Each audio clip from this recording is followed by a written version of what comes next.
అందరికీ నమస్కారం. తన్వి చెప్పే కథలకు స్వాగతం. ఈరోజే మొదటిసారిగా మా ఛానల్ చూస్తున్నట్లయితే ప్లీజ్ లైక్ చేయండి, షేర్ చేయండి, సబ్స్క్రైబ్ చేసి మమ్మల్ని సపోర్ట్ చేయండి. ఈరోజు మంగళవారం, పైగా అమావాస్య. ఈ కథ వింటే చాలు జన్మల పాపాలు తొలగి కోటి జన్మల పుణ్యం లభిస్తుంది, సకల శుభాలు కలుగుతాయి. ఆ అమ్మవారి అనుగ్రహం మనపై ఎల్లప్పుడూ ఉంటుంది. మరి ఆ కథ ఏంటో ఇప్పుడు మనం ఈ వీడియోలో తెలుసుకుందాం. పూర్వం గంగానది సమీపంలో వారణాసి మహానగరంలో కృకర్ణుడు అనే వైశ్య సంపన్నుడు ఉండేవాడు. అతని భార్య పేరు శుక్లాదేవి. ఆమె భర్త వలె సంపన్నురాలు, మహాసాధ్వి కూడా. కృకర్ణుడికి తీర్థయాత్ర చేయాలనే కోరిక కలిగింది. ఒకరోజు కృకర్ణుడు తాను ఒక్కడే తీర్థయాత్రలు చేయాలి అని సంకల్పించుకొని తన అభిప్రాయాన్ని భార్యకు చెప్పగా, అందుకు ఆమె, ఓ ప్రాణనాథ, నేను కూడా మీతోనే వస్తాను, నన్ను కూడా మీతో తీసుకుని వెళ్ళండి అని అనగానే అందుకు భర్త ఇలా అంటాడు: తీర్థయాత్రలు చేయడం చాలా కష్టంతో కూడిన పని. వేళకు ఆహారము, సరైన నివాసము, సరైన నిద్ర ఉండదు. మనం వెళ్ళే చోట ఒక్కొక్క సమయాల్లో ఏమీ దొరకవు. అన్ని చోట్ల మార్గాలు కూడా సరిగ్గా ఉండవు. నీవు ఈ కష్టాలు పడలేవు. అందుకని నీవు ఇంట్లోనే ఉండు, నేను శీఘ్రముగా వెళ్ళి వస్తాను అని చెప్పగా ఆమె ఇలా పలుకుతుంది: ఓ ప్రాణనాథ, మీరు ఇలా మాట్లాడవచ్చా? పతి సేవ కంటే సతికి గతి లేదు కదా.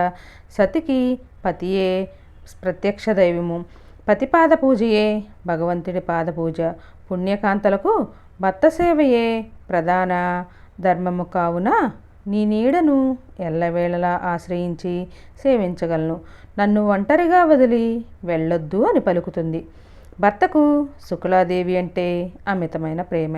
ఆమె కష్టాలు పడటం అతనికి ఇష్టం లేదు.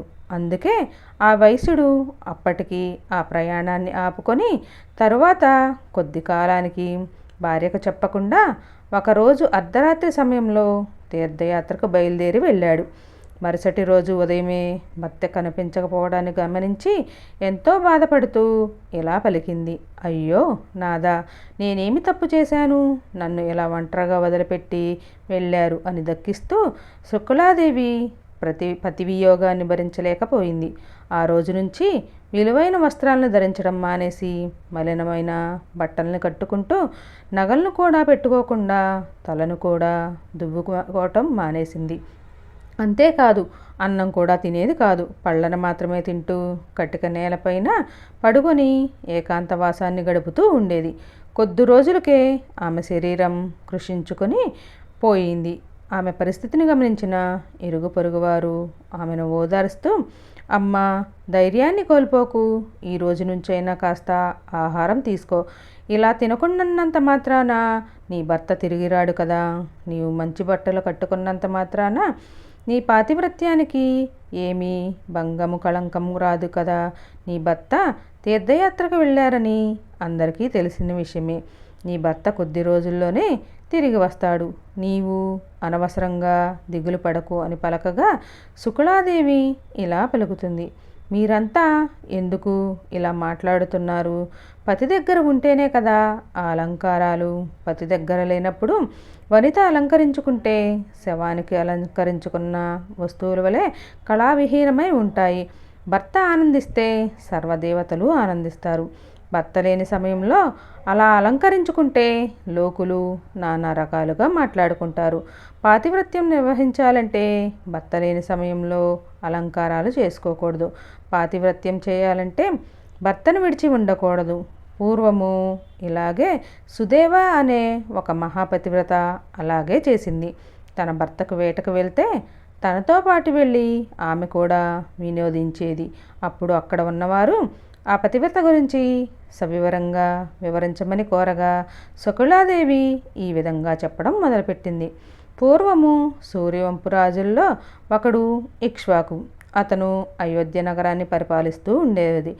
సుదేదాదేవి అతని భార్య. ఆమె మహాపతివ్రత. ఆమె ఎల్లప్పుడూ పతికి నీడవలే సేవించి, ఒకప్పుడు ఆమె ఇక్ష్వాకు మహారాజు వేటకు వినోదించడం కోసమని పరివారంతో బయలుదేరారు. సుదేవాదేవి కూడా నేను కూడా అతనితో పాటే వెళ్ళింది. అలా రాజు అనేక మృగాలను సంహరిస్తూ అతనికి ఇంకా తృప్తి కలగకపోవడంతో ఒక అడవిలోనికి వెళ్ళాడు. అక్కడ ఒక శోకర్రాజు నివసిస్తూ ఉన్నాడు. అది అడవిలో తిరుగుతున్న సమయంలో ఆ రాజును తన సైన్యాన్ని చూసింది. అందుకు ఆ రాజు ఆ శోకరాన్ని చూడగానే ధనుష్టంకారం చేయగా ఆ శోకరం ఒంటరిగా ఉండడంతో అక్కడ నుంచి పారిపోయి తన గృహానికి వెళ్ళి తన పరివారంతో మాట్లాడుకుంటూ ఉంది. ఆ రాజుతో యుద్ధం చేయాలా లేదా ఈ అడవి నుంచి పారిపోవాలా అని ఆలోచిస్తూ ఉంటారు. ఆ రాజు సైన్యాన్ని చూసి ఇలా జలాన్ని చూసి ఆ శోకరపుత్రుడు శోకర్రాణి ఇలా చెప్పారు. ఆ రాజు చాలా బలవంతుడు. అతని వద్ద మనల్ని చంపడానికి అనేకమైన ఆయుధాలు ఉన్నాయి. కావున మనం ఇక్కడే ఉంటే రాజు మనల్ని సంహరిస్తాడు. యుద్ధం చేసినా కూడా మనకి విజయం కలగదు. కావున వీలైనంత వేగంగా ఈ చోటు నుంచి పారిపోవటమే మంచిది అని పలికారు. ఆ మాటలు విన్న శోకర్రాజు ఒక చిరునవ్వు నవ్వి, ఇది నాకు హితంగా తోచడం లేదు. రాజు ధనుష్టాకారం చేసి నన్ను రణరంగానికి ఆహ్వానించాడు. నేను పిరికివాడినై రాజ్యాన్ని వదిలిపెట్టి పారిపోవటం యుక్తం కాదు.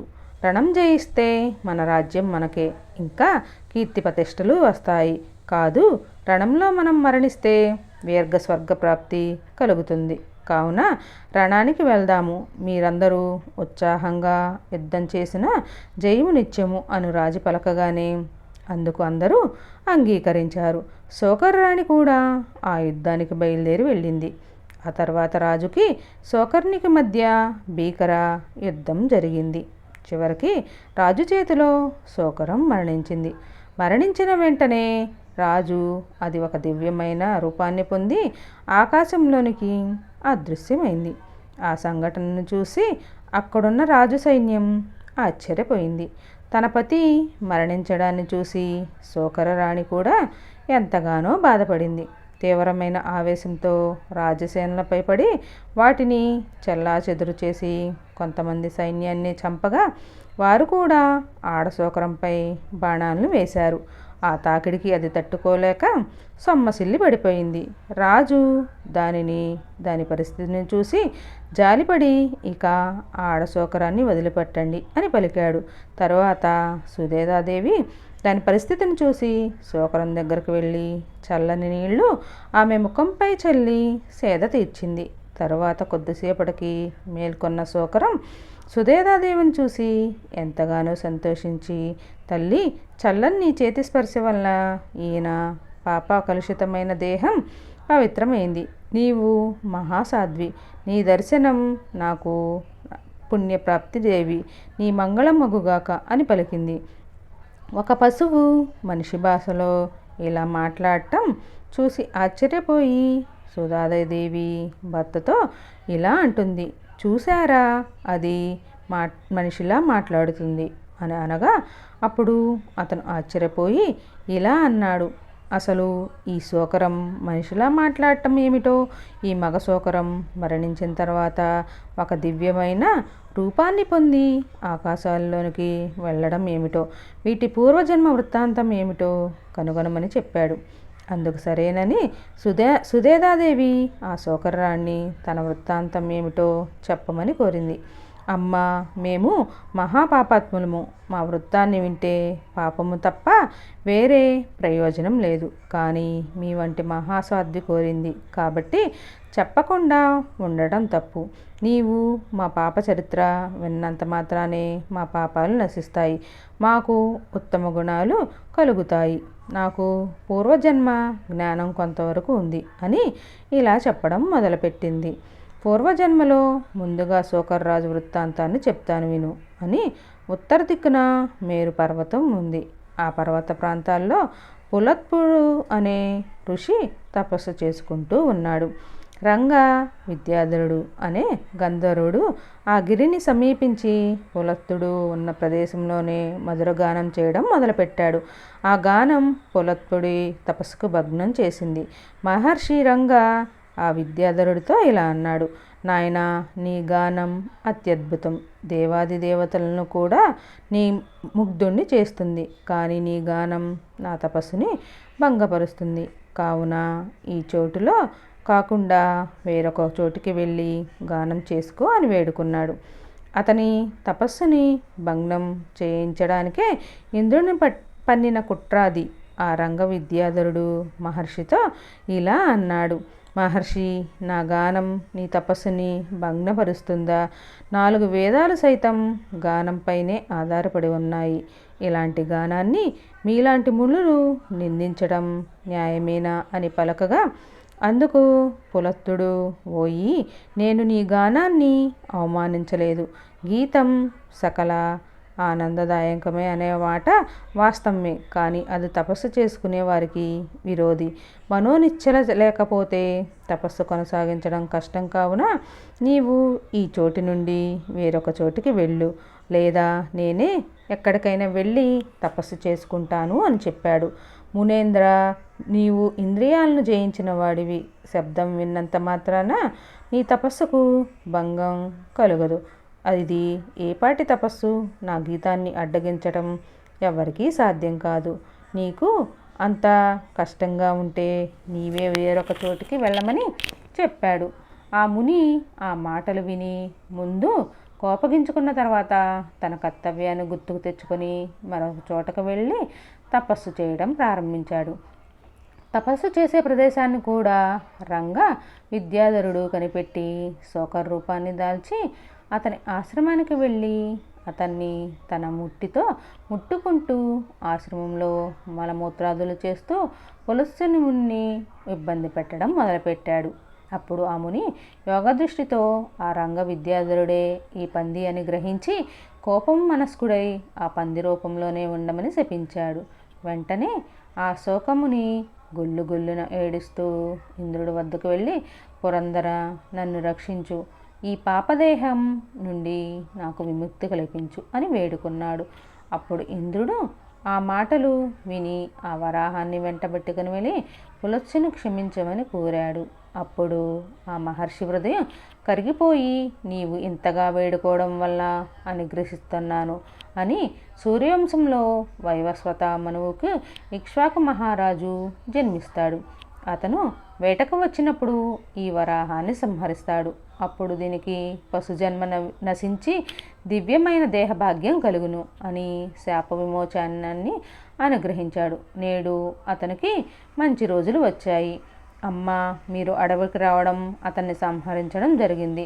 మునుపు దివ్యదేహాన్ని పొంది స్వర్గానికి వెళ్ళింది ఆ గంధర్వుడే అని శోకరాణి ఇలా చెప్పింది. తరువాత తన వృత్తాంతాన్ని చెప్పడం మొదలుపెట్టింది. ఓ మహాసాధ్వి, నేను కళింగ దేశంలో శ్రీపురంలో అనే నగరంలో వసుదత్తుడు అనే బ్రాహ్మణుడు నివసిస్తూ ఉండేవాడు. అతనికి సుదేవ అనే పుత్రిక కలదు. ఆమె దినదిన ప్రవర్ధమానం అవుతూ పెరుగుతూ ఉంది. ఆమె యవ్వన వయసుకు రాగానే ఆమె అందచందాలను చూసి ఊరిలోని యువకులందరూ ఆమెనే వివాహం చేసుకోవాలి అని తలచినారు. కానీ తండ్రి ఆమె పట్ల ఉన్న ప్రేమంతో వివాహం చేయడానికి ఇష్టపడలేదు. అలా కొన్నేళ్లు గడిచిపోయాయి. ఒకరోజు వసుదత్తుని భార్య వద్దకు వచ్చి తన కుమార్తెకు మంచి వరుణ్ణి చూసి వివాహం చేయక తప్పదు, లేకపోతే తలవంపులు తప్పవు అని చెప్పగా, వసుదత్తుడు కూడా బాగా ఆలోచించి త్వరలోనే తన కుమార్తెకు వివాహం జరిపించాలి అని భావించి కూతురు మీద ప్రేమతో ఇల్లరికం ఉండే అల్లుడు ఉంటే బాగుండు అని ఆ విధంగా వరుణ్ణి వెతకడం ప్రారంభించాడు. అలా జరుగుతుండగా శివశర్మ ఒక బ్రహ్మచారి, వేదాంగ రహస్యవేత్త, సుశీలవంతుడు. అతనికి తల్లిదండ్రులు లేరు. అతను అదే ఊరిలో ఉంటూ విద్యాభ్యాసం నేర్చుకుంటూ భిక్షాటన చేస్తూ తిరుగుతూ ఉన్నాడు. అలా ఒకరోజు వసుదత్తుడు ఇంటికి వచ్చాడు. అలా వచ్చిన శివశర్మకు తన గోత్రాలు అడిగి తెలుసుకొని, నా గృహం నందు నీవు స్థిరంగా నివసించినట్లయితే నా పుత్రికను ఇచ్చి వివాహం చేస్తాను అని చెప్పి అతని అంగీకారం తీసుకొని ఒక శుభముహూర్తంలో వసుదత్తుడు తన కూతుర్ని ఇచ్చి వివాహం చేశాడు. సుదేవ సౌందర్యవతే, కానీ శీలవతి కాదు. ఆమె ధనవంతురాలు కాబట్టి అతన్ని పట్టించుకోవాల్సిన పని లేదు అనే భావనలో ఉండేది. ధనరూప సంపద గర్వం వల్ల భర్తకు సేవలు చేసేది కాదు, భర్త మాటలు లెక్క చేసేది కూడా కాదు. కలలోనైనా అతనికి పాదసేవ చేయలేదు. చెడు స్నేహితులతో తిరుగుతూ అసలు తాను ఎక్కడికి వెళ్ళినా భర్తతో చెప్పదు సరికదా, తల్లిదండ్రులకు కూడా చెప్పేది కాదు. కానీ శివశర్మ శాంత స్వభావుడు అవడం వల్ల భార్యని కానీ అత్తమామలను కానీ పల్లెత్తు మాట అనేవాడు కాదు. సుదేవ యొక్క నీచ చరితము ఆ నగరమంతా మారుమోగిపోయింది. శివశర్మ కొంతకాలం ఓచుకుంటూ అలానే ఉన్నాడు. ఇక అవమానాలు పడలేక ఆ నగరాన్నే కాదు, ఆ దేశాన్ని విడిచిపెట్టి వెళ్ళిపోయాడు. వసుదత్తుడు భార్యని పిలిచి, ఎంత పని జరిగిందో చూసావా? కొలత అయిన సుదేవ్ వల్ల కరిగే అవమానాలు భరించలేక మన అల్లుడు ఇంటిని విడిచిపెట్టి వెళ్ళాడు. అతను ఎంత మహాత్ముడు, మనల్ని ఏ రోజు నిందించలేదు. ఈ సుదేవ్ వల్ల మనకి ఇంకా ఆగచాట్లు తప్పవు. నలుగురిలో తిరగడం ఎలా అని అడగగా అందుకు భార్య, నాదా, మీరే సుదేవను చెడగొట్టారు. మీరే బాల్యం నుంచి మితిమీరిన గారాభంతో తనకు భయభక్తులు లేకుండా చేశారు. మీరు ఏ రోజు ఆమెకు విద్యాబుద్ధులు కూడా నేర్పలేదు. కాబట్టి సుదేవ ఇలా తయారైంది అని భార్య భర్తతో అన్నది. సుదేవ మనకు అపకీర్తిని మిగిల్చింది. ఈ అవమానము భరించలేము. సుదేవ మనల్ని ఇలా చేస్తుంది అనుకోలేదు. మన ఇంట్లో ఉంటే మన గౌరవ మర్యాదలు గంగలో కలుస్తాయి. కుల గౌరవం కంటే పుత్రిక ఎక్కువ కాదు. మనము సుదేవుని ఇంటి నుంచి తరిమివేద్దాం. అప్పుడు మనల్ని సమాజం గౌరవిస్తుంది. ఇక నుండి మీకు పుత్రవాత్సల్యం పనికిరాదు సుమా అని పలికింది. పూర్వము సత్యకేతువు అనే మహారాజు తన కుమార్తె అయిన పద్మావతిని ఏం చేశాడో తెలుసా అని పూర్వవృత్తాంతాన్ని ఇలా చెప్పడం మొదలుపెట్టింది. మధురా నగరాన్ని పరిపాలించే యదువంశవీరుడు ఉగ్రసేనుడు. అతను ఎంతో బలవంతుడు. ప్రజలను కన్నబిడ్డలాగా చూసుకుంటూ ఉండేవాడు. సత్యకేతువు అనే విదర్భరాజునకు ఒక పుత్రిక ఉంది. ఆమె పేరు పద్మావతి. వారికి ఒక శుభముహూర్తంలో వివాహాన్ని జరిపించారు. వారు ఎంతో అన్యోన్యంగా కాలాన్ని గడుపుతున్నారు.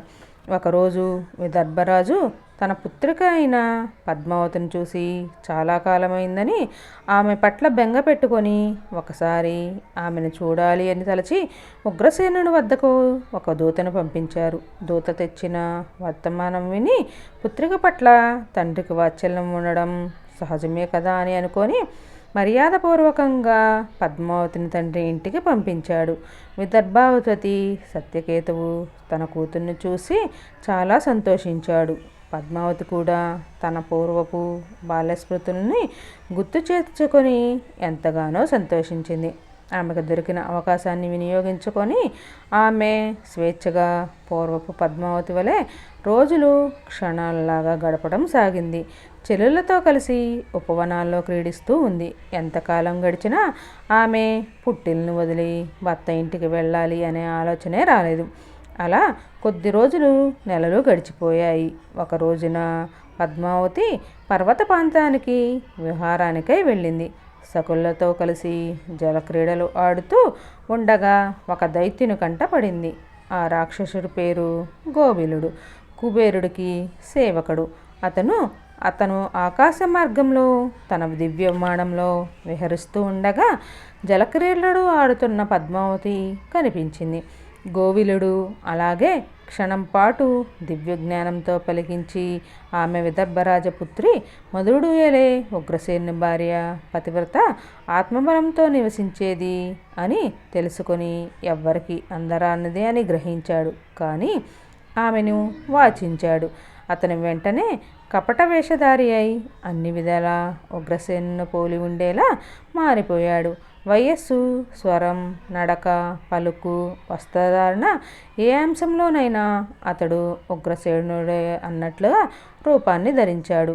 అక్కడే పర్వత ప్రాంతంలో ఒక అశోక వృక్షం నీడలో తాళభావరాగయుక్తంగా వేణానాదంతో కూడిన గానాన్ని చేయడం మొదలుపెట్టాడు. ఆ గానానికి ఆకర్షించబడిన పద్మావతి ఆ కపట వేషధారి ఉన్న తావు కనుక్కొని చేరుకుంది. తన పతి రూపును అక్కడ చూసి నా పట్ల విరహం చేత నా నాథుడు నన్ను విడిచి ఉండలేక ఇంత దూరం వచ్చాడా అని ఆలోచిస్తూ ఉండగానే గోపిలుడు ఆమెను కామాధుతుడై ఆహ్వానించాడు. పద్మావతికి శంక కలిగినప్పటికీ, స్వామి, నన్ను వదిలిపెట్టి ఉండలేక మీరు ఎంత దూరం వచ్చారా అని పలికింది. ఆ మాయా వేషధారి గోబిలుడు చిరునవ్వి నవ్వి సమాధానంగా అక్కడే నిలబడి సిగ్గుపడుతున్న పద్మావతి చెయ్యిని అందుకున్నాడు. అప్పుడు పద్మావతి అతని ముష్కస్థానాన్ని చూసింది. ఒకప్పుడు ఆమె అక్కడ ఒక సంకేతాన్ని ఏర్పరిచింది. అది ఇతరులు ఎవ్వరూ చూడలేరు. కేవలం పద్మావతికి మాత్రమే ఆ స్థానాన్ని సంకేతం తెలుసు కనుక అక్కడ ఆ చిహ్నం కోసం వెతికింది. మాయావేషగాడికి ఆ స్థానం ఎలా ఉంటుంది? పద్మావతి వెంటనే ఆ దైత్యున్ని తోసేసి దుఃఖభారం వల్ల వణికిపోతూ, ఓరి దురాత్మ, నా పాతివ్రత్యాన్ని భంగపరచాలి అనుకున్న నీకు శాపం తప్పదు. నా బతుకుని హరించిన నీకు ప్రతీకారంగా శాపం తగిలి తీరవలసిందే అని హోంకరించింది. అప్పుడు, ఓ రాజనందిని, ప్రతిరోజు పతిసేవ భాగ్యాన్ని పొందే స్త్రీని మాత్రమే పతివ్రత అంటారు. అలాగే పుట్టింటి పట్ల మమకారం చేత కానీ, లేదా భర్తకు దూరంగా ఉండవలసి వచ్చిన కారణంగా ఉండినా కానీ అలాంటి స్త్రీని పుంసలి అని అంటారు. నీవు గోపిరుడు మీద, ఆమె మీద పుంసలి ముద్ర వేసి ఆమె తనను శపించడానికి అర్హురాలు కాదని నిర్లజగా పలికి కోరిన భోగాలు అనుభవిస్తూ తన ఇంటిలోనే నివసించమని నవ్వుతూ చెప్పాడు. ఓరి పాపి, నేను పాతివృత్యం వేడని దాన్ని, ఇప్పటికీ నా భర్తని తప్ప అన్యుల్ని తలవని దాన్ని అని రోధిస్తూ ఏకాంతంగా కూర్చుండిపోయింది. ఓ శుభకరి, నీవు నా వలన గర్భాన్ని ధరించిన దానవు. నీకు కలగబోయే పుత్రుడు 3 లోకాలని క్షోభించజేయగలడు. భర్త గృహాన్ని విడిచి చిరకాలము పితృదేవుని ఇంట భోగాలు ఆశించినా నీకు ఇదే తగిన శిక్ష అని అక్కడి నుండి వెళ్ళిపోయాడు గోపుడు. పద్మావతి అవమానభారంతో పెద్ద పట్టున ఏడవడం మొదలుపెట్టింది. తర్వాత ఇంటికి తిరిగి వచ్చి తన తల్లికి జరిగిన విషయాన్ని మొత్తం వివరించింది.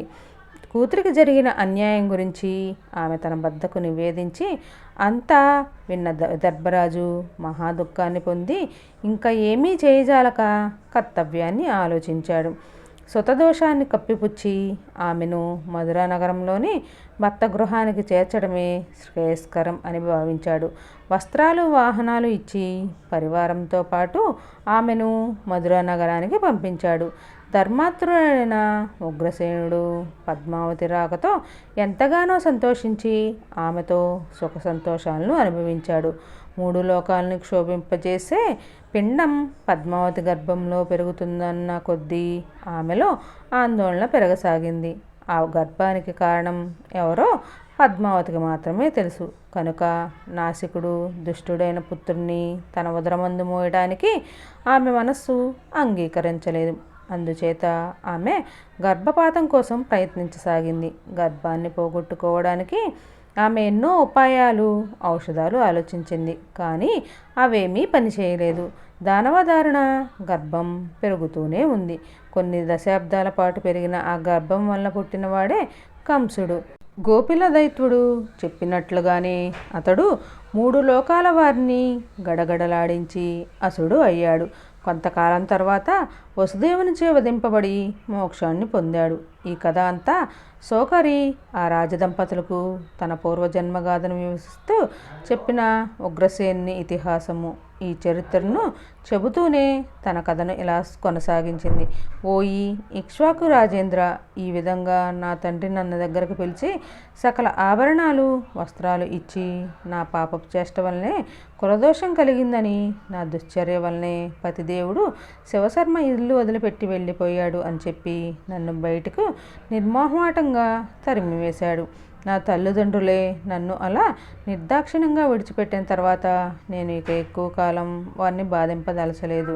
ఆ ప్రదేశాన్ని విడిచిపెట్టి త్వరగా సాగిపోయాను. భిక్షాటన నా వృత్తి అయింది. దీనికి తోడి పుంసలి అనే లోక నింద ఒకటి దుర్భరం అయింది. నేను అలా భిక్షాటన చేస్తూ ఉండగా ఒకరోజు అనుకోకుండా శివశర్మ ఇంటికి వెళ్ళాను. శివశర్మ తన భార్య అయిన మంగళను పిలిచి నాకు భోజనాన్ని పెట్టించాడు. భర్తను చూసి గుర్తించిన నేను సిగ్గుపడగా సాధ్వి అయిన మంగళ అది కనిపెట్టి నేనెవరో శివశర్మకు తెలిసే ఉంటుంది ఊహించి అదే విషయం తన భర్తను అడిగింది. ముక్తసరిగా నా విషయాన్ని చెప్పి నాకు సకల సౌభాగ్యాలు అమర్చి పెట్టవలసినని మంగళతో పలికాడు. ఆమె కూడా శివశర్మ మాటకు ఎదురు చెప్పకుండా చెప్పింది చెప్పినట్లుగా ఆచరించింది. నన్ను అంతటి దుర్భర పరిస్థితిలోనూ ఆదరించిన ఆ జంట యొక్క అసాధారణమైన మంచితనం నాకు మరింత తీవ్రమైన వేదన కలిగించింది. అందుకని ఆమె నాకు ఎంత తేడా నాకు దారుణమైన చింత ప్రాణాలు పోయేటంత విచారము కలిగింది. ఇటువంటి ఉత్తమమైన భర్తను నేను నిర్లక్ష్యం చేసి అనే వ్యధ నన్ను క్షణక్షణం పీడించడంతో నేను బాధపడుతూ ఉండగా నా హృదయం పగిలి ప్రాణాలు పోయాయి. యమధర్మరాజు దూతలు నన్ను నరకానికి తీసుకుని వెళ్ళి నానా విధాలుగా నన్ను శిక్షించారు. అన్ని నరకయాతనలు అనుభవించి కుక్క, కోడి, పిల్లి వంటి జంతుయోగంలో జన్మించి చివరికి ఈ శూకర జన్మలో పడ్డాను. ఇది నా చరిత్ర అని చెప్పిన ఆడపంది ఇక్ష్వాకుపతిని ఉద్దేశించి, అమ్మా రాజపుత్రి, నీ చేతిలో సకల తీర్థాలు ఉన్నాయి. నీవు నా పైన చల్లి ఆ జలం వలన నీ తేజపుంజం వల్ల నా పాపమంతా నశించింది. నాకు సంభవించిన మహాసంకటం నుండి నన్ను ఉద్ధరించగలదానివి నీవే, నన్ను కాపాడు అని ఆ శూకరము పలకగా ఆశ్చర్యపోయిన ఇక్ష్వాకుపత్ని, ఏమిటి వైపరీత్యము? ఒక జంతువు మానవ భాషలో మాట్లాడటమే వింతగా కాగా నన్ను పతిసేవ చేయగలిగిన పుణ్యం యాచించడం ఇంకా విచిత్రంగా ఉంది అని అనుకుంటూ భర్త వైపు చూసింది. ఇక్ష్వాకు ప్రభువు ప్రోత్సాహంతో ఆచారమంగళ 1 సంవత్సర కాలము తాను చేసిన పతి శుశ్రూష ఫలితాన్ని శూకర్కి అర్పించగా సుదేవ తన నిజ రూపాన్ని పొంది మహారాణికి నమస్కరించి శుభమగుగాక అని దీవించి తన దివ్యమంగళ విమానమైన స్వర్గానికి వెళ్ళిపోయింది. ఇది చూసిన సుగుల తన చెలికత్తెలకు చెప్పిన పతివ్రతోపాఖ్యానము ధర్మశ్రేష్టమైన పతివ్రత ధర్మాన్ని గూర్చి, స్త్రీలకు ఉత్తమ కథలు కలిగించే పతిసేవే పరాయణత గూర్చి శుకుల ద్వారా విన్న చెలికత్తెలు ఆమెను ఎంతగానో స్తుతించారు. దేవతలు, పురమునందున్న కాంతలు, బ్రాహ్మణులు అందరూ కూడా పతిని నిత్యం తరితే ధర్మవత్సల శుకులను స్తుతించడానికి చూసి ఇంద్రుడు, ఏమి ఈ శుకుల పతి చింతన, ఈమెను అధైర్యపరిచి భర్త తల నుండి చలింపజేస్తాను అని యోచించి మన్మధుణ్ణి పిలిచాడు. మన్మథ, ఆ కృకులుడి భార్య ఎంత పతివ్రత! ఆమె ఒక సాధారణ గృహి. నేను ఆమెను నా అందంతో మైమరిపింపజేస్తాను అని మన్మధుణ్ణి వెంట పెట్టుకుని శుకుల వద్దకు వెళ్ళాడు. శుకులకు ఈ పురుషుడి లాలస వెంటనే అవగతమైంది. తన పాతివ్రత్యానికి ఇది ఒక పరీక్ష అని తరించింది.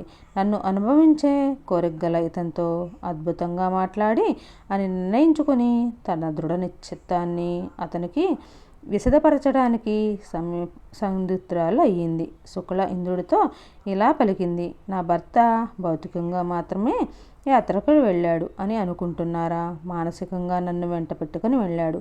అతని తలంపుల్లో నేను నిండి ఉండని రోజు లేనే లేదు. ఏ పని చేస్తున్నా నేను అతనికి స్ఫురణలోనే ఉంటాను. ఇందులో ఏమాత్రమూ సందేహం లేదు. తన వంట కానని, తన సహాయం మహాసూరులని ఉన్నాను. వారు తలుచుకుంటే ఎంతటి పరాక్రమవంతువారైనా మట్టి కల్పించగలరని ధర్మము, శౌచము, సత్యదీక్ష, ఇంద్రియ నిగ్రహము, జ్ఞానము ఇవి తన బలములని ఆమె స్పష్టము చేసింది. దయము, శాంతి, పుణ్యము తనకు రక్షగా నిలిచే సహకాయర్లు అని చెప్పింది. ఆ మాట ఒక్కసారైనా తల ఎత్తి ఇంద్రుని రూపాన్ని చూడటానికి ఆమె ఇష్టపడకపోవడంతో హతాశుడైన ఇంద్రరూపమదనుడు ఓడిపోయాడు. ఆ విధంగా వారిని జయించి రమ్యమైన ఆ ఉద్యానవనాన్ని వీడి శుకుల తన గృహానికి చేరుకుంది. కృకులుడు సకల తీర్థాలని పర్యటించి తనతో పాటు గృహం నుండి బయలుదేరిన వారందరితో కలిసి స్వగృహానికి వేంచేస్తున్నాడు. తాను చేసిన తీర్థయాత్రలకు ఫలితంగా తన పితృదేవతలు పరమానంద భరితులు కాగలరని తృప్తితో స్వర్గాన్ని చేరగలరని కృకులుడి భావన. దారిలో అందరితోనూ అదే చెప్పసాగాడు. కానీ అందుకు విరుద్ధంగా శుక్రుని పితృదేవతలకు ప్రత్యక్షంగా బంధించి అతని ఎదుట నిలబడిన ఓ మహానుభావుడు, నీకు ఉత్తమ పుణ్యాలు కలగలేదు, నీ తీర్థయాత్ర వృధా అని పలికాడు. ఓయి వైశ్యుడా, నీవు నీ భార్యను విడిచిపెట్టి తీర్థయాత్రలు చేశావు. పవిత్రురాలైన భార్య పక్కన ఉంటే యోగంలోనే గృహస్థాశ్రమం ఏర్పడుతుంది. అటువంటి ఇల్లు స్వర్ణ తీర్థమైన అవుతుంది. కాబట్టి భార్య లేకుండా తీర్థమైన శ్రాద్ధం పెట్టినందువల్ల ఆ దోషం చేత నీ పూర్వ పితామహులు బంధింపబడ్డారు. మీరు నీ దొంగ శ్రాద్ధం భుజించిన దొంగలు. నీవు చేసిన శ్రాద్ధమును భార్య తోడు లేనందువలన వారికి అన్నము లభించదు. గృహస్థ ధర్మానికి భార్య యజమానురాలు. నీవు నీ భార్యను మోసగించి వ్యర్థంగా చోరకర్మ చేశావు. భార్య దగ్గర లేకుండా అన్నవారు కూడా చోరులే. భార్య లేకుండా ఆచరించిన ధర్మం వ్యర్థము. కృకర్ణుకి అప్పుడు జ్ఞానోదయం అయింది. తన తప్పిదాన్ని తను తెలియజెప్పడానికి సాక్షాత్తు ధర్ముడే ఈ రీతిగా వచ్చాడని గ్రహించాడు. ఓయి కృకల్డా, నీవు చేసిన మహా అపరాధాన్ని సరిదిద్దుకోగల ఒకే ఒక మార్గం ఉంది. నీ విరహం చేత దుఃఖాన్ని అనుభవిస్తున్న నీ భార్యను మొట్టమొదట వెళ్ళి ఓదార్చడం. ఆమె మహా సాధ్వి అని తెలిసినది. ఇంటికి వెళ్ళి నీ భార్య చేతితో వంట చేయించి శ్రాద్ధం నిర్వహించు. నీవు సంచరించిన పుణ్యతీర్థాలను స్మరిస్తూ దేవతా ప్రముఖులను పూజించు. అప్పుడు నీ తీర్థయాత్ర సిద్ధిస్తుంది అని పలికాడు.